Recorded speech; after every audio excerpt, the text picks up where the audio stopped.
when you look at your life, who exhausts you the most? Who constantly creates drama? Who always plays the victim? Who constantly asks things from you but never gives anything back? You see these people, but somehow you cannot distance yourself from them because you were taught to be a good person, to help everyone, to be patient. But what you were never taught is this: staying away from certain people is part of survival. Now, I will tell you about 5 types of people. These people enter your life and slowly consume you. They drain your energy, steal your time, disturb your peace. And worst of all, they do this without you even realizing it, because they wear masks. They appear good. They tell you they need you. And you, being a good person, try to help them. But over time you realize that no matter how much you give, it is never enough. Because the problem is not with you. The problem is with them, and you cannot solve their problem. First type, the energy vampire. You know these people. When you spend an hour with them, you feel as if you have worked for a week. They constantly complain. Everything is wrong. Their job, their spouse, their children, their neighbors, the weather, the traffic. Everything is a problem, and no solution ever works. You suggest a solution. Yes, but, they say. You suggest another solution. Yes, but, they say. You suggest a third solution. Again, yes, but, they say.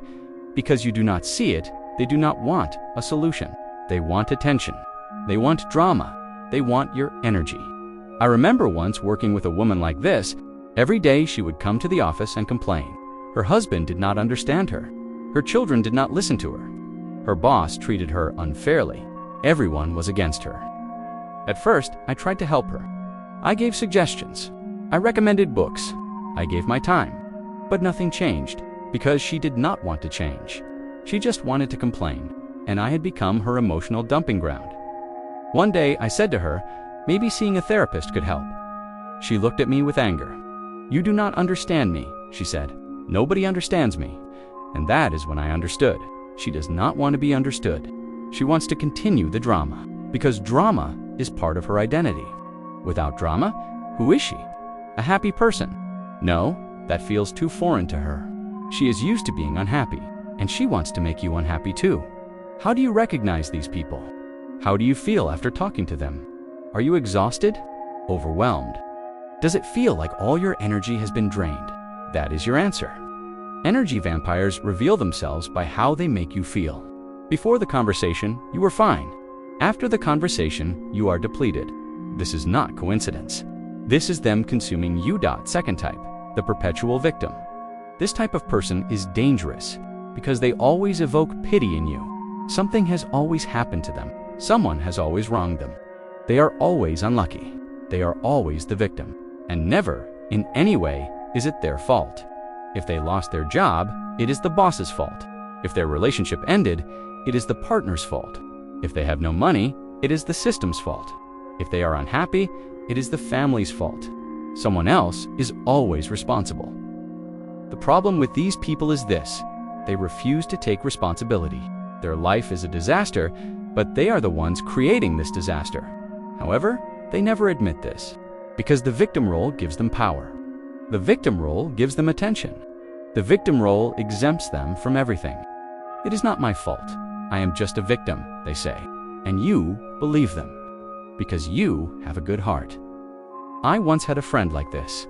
We would meet every week, and every week there would be a new drama. One week, he had been fired. The boss had been unfair. Another week, his girlfriend had left him. His girlfriend did not understand him. Another week, his family had disappointed him. His family had no support. Every week, a different disaster. And every week, I would console him. "It will pass," I would say. "You deserve better," I would say. "It is not your fault," I would say. But one day, I noticed. These events kept repeating. Always the same pattern. When he started a new job, at first everything was wonderful. Then the boss would become bad. When he started a new relationship, at first everything was perfect. Then the partner would change. And every time he was the innocent victim. And I started to question, maybe the problem is not with others, but with him. Maybe he is creating these situations. Maybe the victim role is his way of seeing the world. But you cannot tell them this, because people in the victim role do not accept criticism. If you tell them the truth, they become aggressive. You are against me too, they say. Everyone is against me, they say, and you become the guilty one. Because being on their side means believing their story. Questioning the story means questioning them, and that is unacceptable. Third type, the emotional manipulator. These people play games skillfully. They appear to come to help you, but actually, they control you. They say they value you, but actually, they use you. They say they need you, but actually, they test you. And they constantly make you feel guilty. If you loved me, you would do this, they say. A real friend would be here in this situation, they say. I did everything for you. Now it is your turn, they say. These people use love as a weapon. They appear to give you love, but this love is conditional. They love you as long as you do what they want. When you say no, they disappear.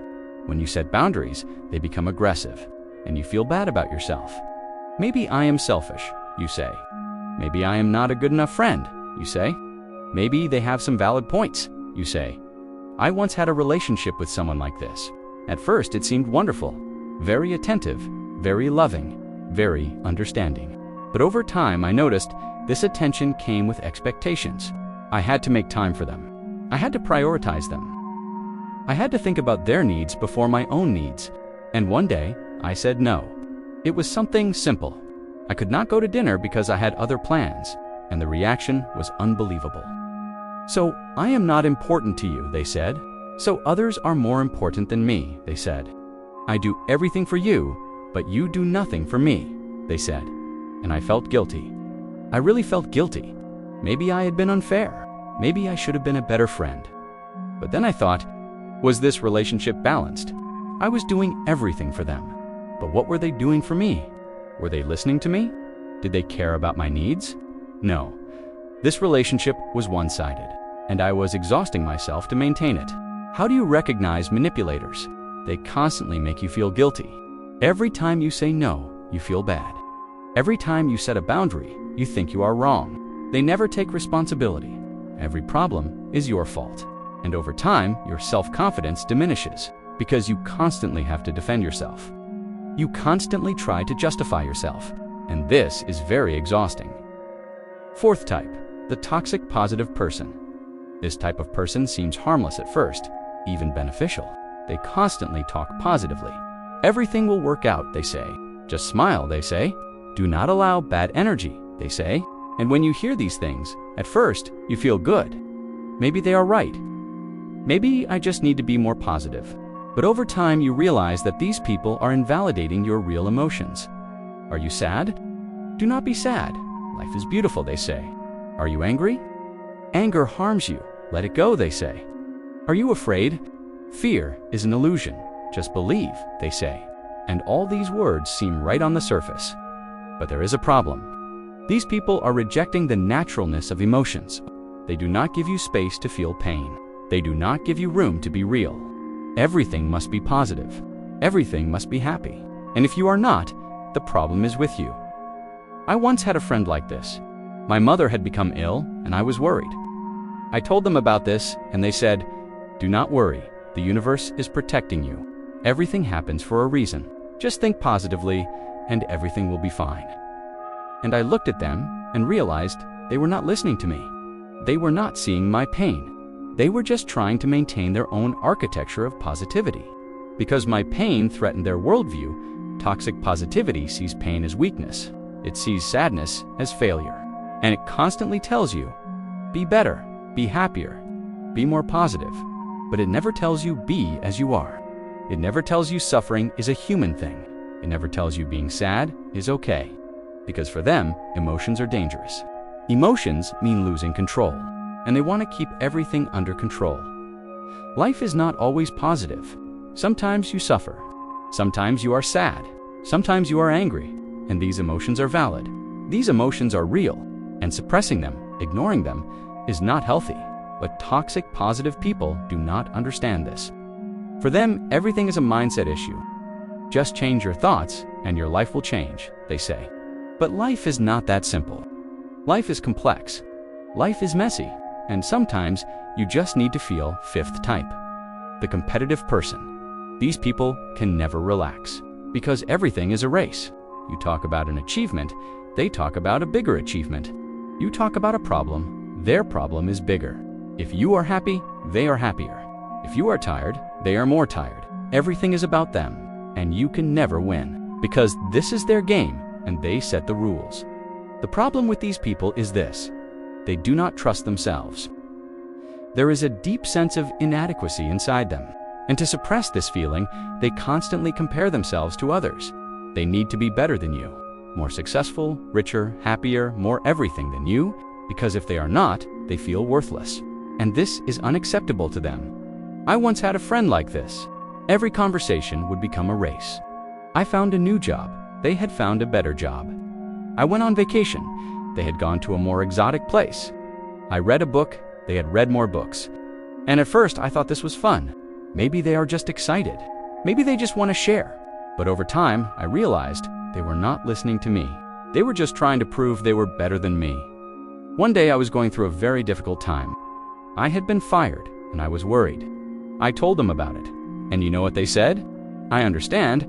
I was also fired last year, but I was in a much worse situation. I had no money. I could not pay my rent. My family was far from me. Your situation is not that bad. And I just sat there. Because even then, even in that bad moment, they wanted to have suffered more than me. Competitive people exhaust you, because you can never make a real connection with them. Every sharing becomes a comparison. Every emotion becomes a competition. And over time, you stop sharing, because sharing makes you vulnerable. And they see this vulnerability as weakness, as an opportunity to win. So now what will you do? Have you recognized these 5 types of people in your life? Probably yes, because these people are everywhere. Among your family members, in your circle of friends, at your workplace, sometimes even in your romantic relationships. And distancing yourself from them is not easy, because you love them. Or at least you think you do. You feel loyalty toward them. You think you owe them something, and leaving them feels like betrayal. But I will tell you this: protecting yourself is not betrayal. Setting boundaries is not selfishness. Saying no is not cruelty. You are not responsible for helping these people, especially if they do not want help, especially if they do not want to change, especially if they are consuming you. Your responsibility is to yourself, to your own energy, to your own peace, to your own life. Think of a tree. A tree needs soil, water, and sunlight to grow. But one day, a parasite settles into the tree's roots. The parasite drains the tree's energy. It steals the tree's water. It consumes the tree's nutrients. And the tree slowly withers. Its leaves fall. Its branches weaken. And over time, the tree dies. Because the parasite does not stop until it kills the tree. The parasite is never satisfied. The parasite only takes, never gives. You are that tree. And some people are parasites. They take from you, but give you nothing. They consume your energy, but do not contribute to your growth. And if you keep them in your life, you will wither too. You will weaken too. And over time, you will lose yourself. Because everything you give to them is something you take from yourself. So how do you distance yourself? Slowly, calmly, without making noise. You do not need to make a big announcement. You do not need to slam a door. Just create distance. Give less time. Give less energy. Share less. And prioritize yourself. At first, you will feel guilty. This is normal, because you were always taught to think of others. You were always taught to be a good person. You were always taught to help. But you were never taught to be good to yourself. You were never taught to care about your own needs. You were never taught that saying no is important. And now is the time to learn this. And you know why this process is so difficult? Because these people know your weak spots. They know which button to push, which words to use, how to make you feel guilty. For years, you have given them this power. For years, you have allowed their manipulation. And now, when you want to take this power back, they resist. Because your change is their loss. Also, understand this: these people will not change. At least, not for you. Maybe later in their lives, they will learn something. Maybe they will face their own pain. Maybe they will experience transformation. But this is not your responsibility. You are not their savior. You are not their therapist. You are not their parent. You are just a person. And you have limits too. You have needs too. You have a life too. Be kind to yourself during the distancing process. Celebrate each step. When you say no for the first time, congratulate yourself. When you end a phone call early for the first time, see it as an achievement. When you do not go to an invitation for the first time, thank yourself, because these small steps are parts of a big transformation. Every time you say no, you are saying yes to yourself. Every time you set a boundary, you are recognizing your own value, and this is empowerment. These people will get angry. They will be mad at you. They will blame you. You have changed, they will say. You are not like you used to be, they will say. You have become selfish, they will say, and they are right. You have changed. You are not like you used to be anymore. You are someone who no longer falls for their games. You are someone who lives their own life. You are someone who values themselves, and this is the most beautiful change. Finally, I want to tell you this. The people in your life are a reflection of who you are. If there are toxic people around you, ask yourself, why do I allow them? Why do I keep them in my life? What do I get from them? Sometimes the answer hurts. Sometimes the answer is, we are afraid of becoming like them too. Sometimes the answer is, we are afraid of being alone. Sometimes the answer is, we do not value ourselves. But the truth is this, being alone is better than being with the wrong people. Silence is better than toxic conversations. Peace is better than drama. And valuing yourself is more important than pleasing others. Your life is yours. Your energy is yours. Your time is yours. And the right to decide who to spend it with is also yours.